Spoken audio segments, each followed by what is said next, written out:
Good evening, folks. This is Diamond with the Oppenheimer Ranch Project on Friday, November 10th at 8:11 p.m. Mountain Time, bringing you a grand solar minimum update. Tinseltown tremor, LA rocked by 3.2 magnitude earthquake as hundreds of Californians describe as shaking. I don't know if they know that, but saying that LA was rocked by a 3.2 is pretty pathetic. When they get rocked, we'll know it. Guys, seismic update. The only uptick today was a 6.3 in Ascension Island region. And if you've been watching our channel, you know that there was a large plasma filament that destabilized today. And there's plenty of footage of it that you can go see. So go take a look at that.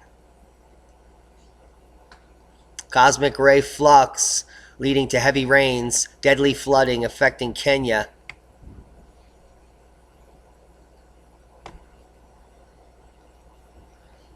Heavy rains have been affecting North Kenya and Central Kenya since November 1st, causing floods, casualties, and damage. As of November 10th, 4 people were reported dead, 70 families have been displaced in Marsabit County. In addition, 200 families were affected and dozens of homes damaged. Guys, if you haven't heard, below normal temperatures across much of central and eastern U.S. And we'll just run through it on the Jiffy. It's kind of cool. You can see this pink bubble forming and just dropping on in. It's going to be nice and warm where I am next week. But the cold is going to stay with you, East Coast.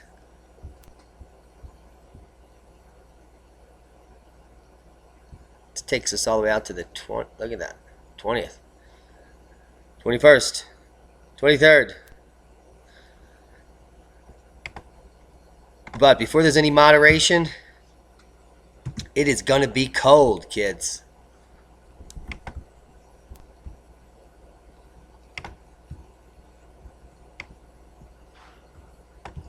Brief Arctic blast, Jiffy. I'll leave you links to that so you can play with it. What you're looking at is snowfall totals for the last 24 hours.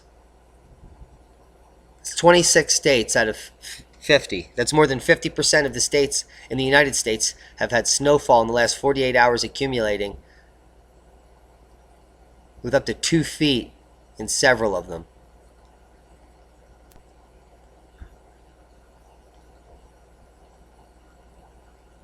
Guys, winter is still 5 weeks away.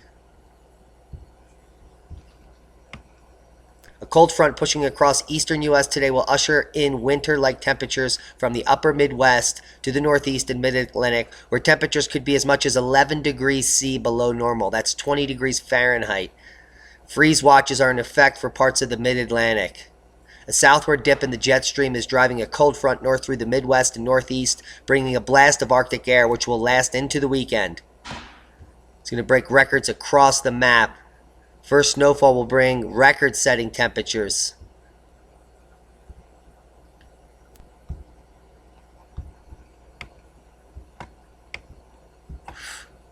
A rude wake-up call for Londoners. This is in London, Ontario, folks. I want you to see the temperature that's currently live up here. That's -6, a high of -3, and a low of -7. Whew. That's Toronto. Those are some record-breaking lows.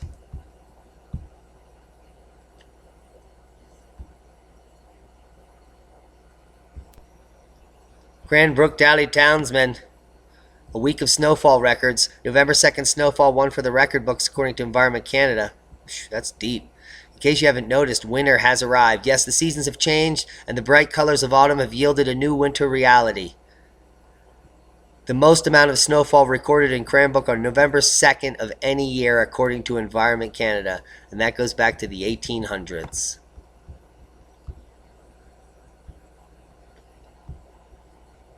November cold snap breaks Great Falls record for snowfall temperature. It was the snowiest start to November on record in Great Falls. This is Minnesota, and also one of the coldest according to the National Weather Service. We just had a cold snap. Through the first 5-9 days of November, Great Falls had 12.8 inches of snow. That's the highest snowfall ever had in Great Falls for that period from November 1st through the 9th. Ski areas are loving it. Seven Springs started making snow as cold snap threatens century-old record. This is in Pennsylvania, Pittsburgh, Pennsylvania.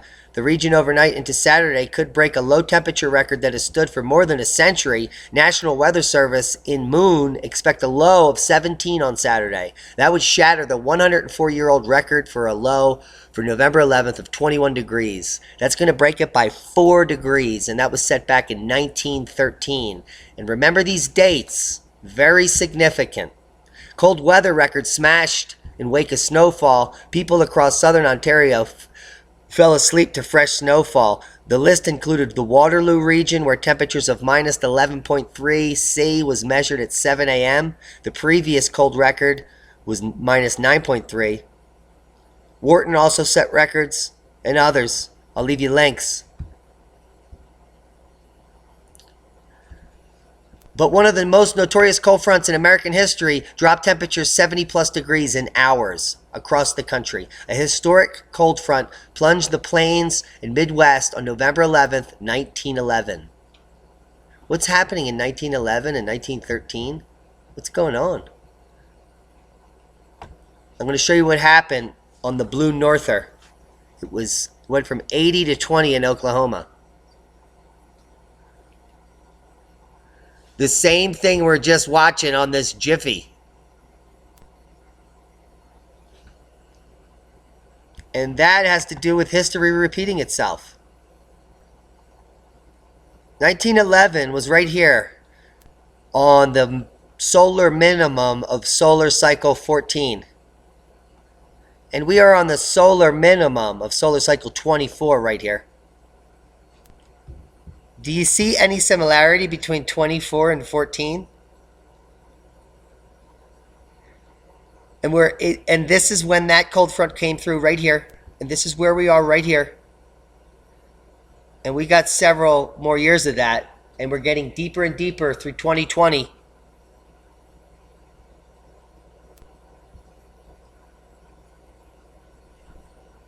This isn't new, folks. This happened exactly 106 years ago. On the same day. Isn't that uncanny? At least 2 cities accomplished the incredible feat of setting both daily high and low temperatures records on November 11th, 1911. Had nothing to do with global warming. Had everything to do with the sun, total solar irradiance, and the effects of solar maximum and solar minimum on our climate. Take a look at the 70-plus swings in Missouri, Oklahoma, and Arkansas, Kansas. It went from 80 to 10. Hello!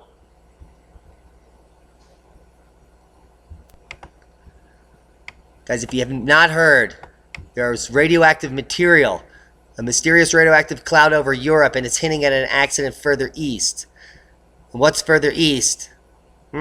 Russia. Either central Russia or even further is North Korea over here.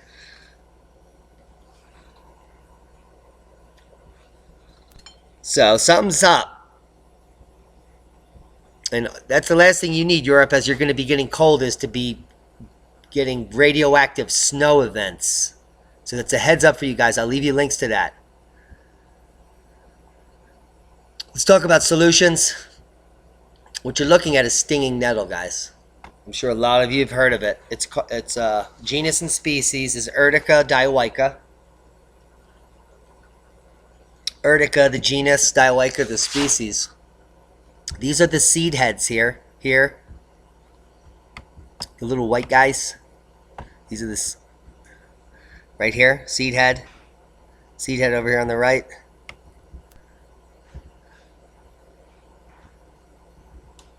Here's some nice pictures in this row of them seeding. They make millions of seeds when you grow a cluster. Now this plant is an ancient plant, and it's one that you need to be familiar with because it has a bounty of uses. I mean, this is basically a heal-all, but it's not heal-all, and we'll talk about that plant in some other video. But we're talking about stinging nettle, Urtica dioica. It's one of the most nutritious wild food plants, and guys, you can just steam it and eat it in a survival situation. It has more nutrition than any other herb or green leafy plant on earth. The nutrient density and micronutrients in this will keep you and anyone alive and healthy, vibrant.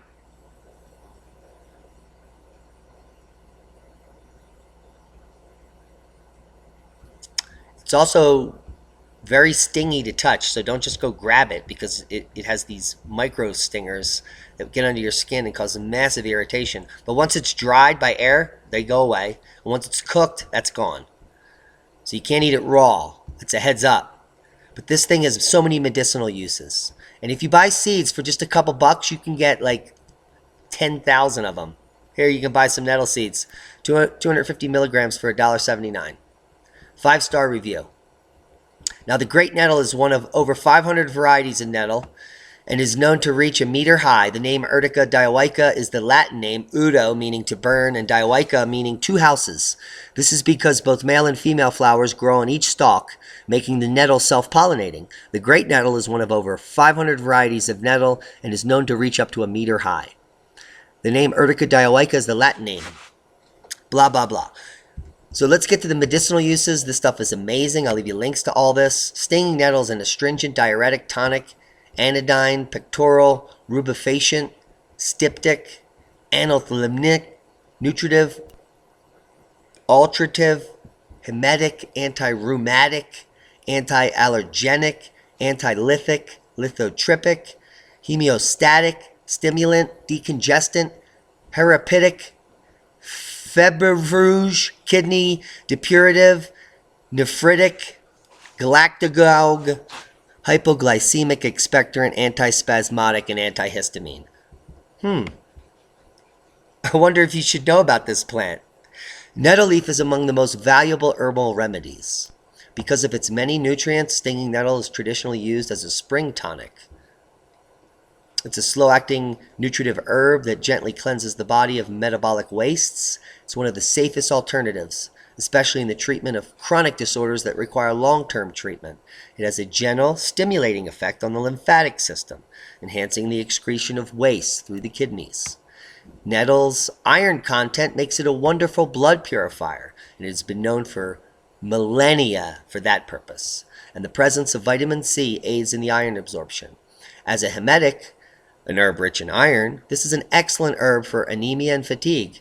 Me being from southern Italian origin, I suffer from anemia in my genetics, so nettle's important to my diet, especially women. It promotes the process of protein transmission in the liver, effectively utilizing digestive proteins while simultaneously preventing them from being discharged through the body as waste products. Listen to this. Stinging nettle is beneficial during pregnancy due to its rich mineral value and vitamin K, which guards against excessive bleeding. It's also a good supplement to strengthen the fetus. It's used in labor to ease pains and will increase the milk production in lactating women. Stinging nettle is often recommended for premenstrual syndrome because of its toxin-ridding activity. When the liver is sluggish, it processes estrogen slowly, contributing to the high levels that cause aggravated PMS. It acts as a restorative remedy during menopause, and the astringency of the herb helps in excessive menstrual flow. So, ladies and gentlemen, it's for everyone. And this goes on and on. Look at a concise reference of ailments it treats: congestion, coughs, tuberculosis, bronchitis, lung congestion, laryngitis, consumption, joints and muscles, arthritis, rheumatism, gout, bursitis, tendinitis, loss of muscular power, paralysis, allergies, hay fever, seasonal allergies, asthma, hives, neurological disorders, sciatica, neuralgia, MS, spring tonic, circulation, loss of hair, restores color, scalp conditioner, dandruff, gravel from the bladder, kidney stones, increased urine output, internal bleeding, excessive menstruation, hemorrhoids, ulcers, lungs and stomach, bleeding piles, diarrhea, dysentery, external bleeding, nosebleeds, other. Skin complaints, eczema, acne, insect bites, chickenpox, urinary tract infection, bladder infection, women's complaints, on and on. And you can eat it.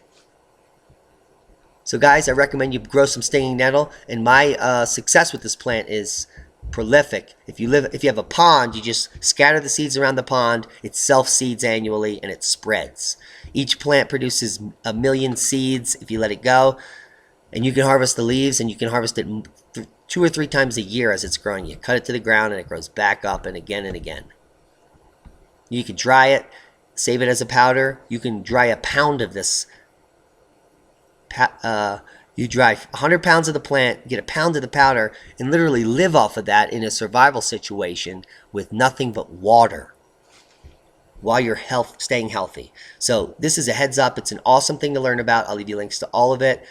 It's easy to grow, store. You can even wild harvest it and find it almost everywhere from Alaska to the tropics. Guys, I hope you got something out of the video. If you haven't subscribed to our channel, do so now. Share this video with like-minded people so that we can be vibrant and abundant as we move forward into climate change. If you haven't checked out our Patreon page, it'll be linked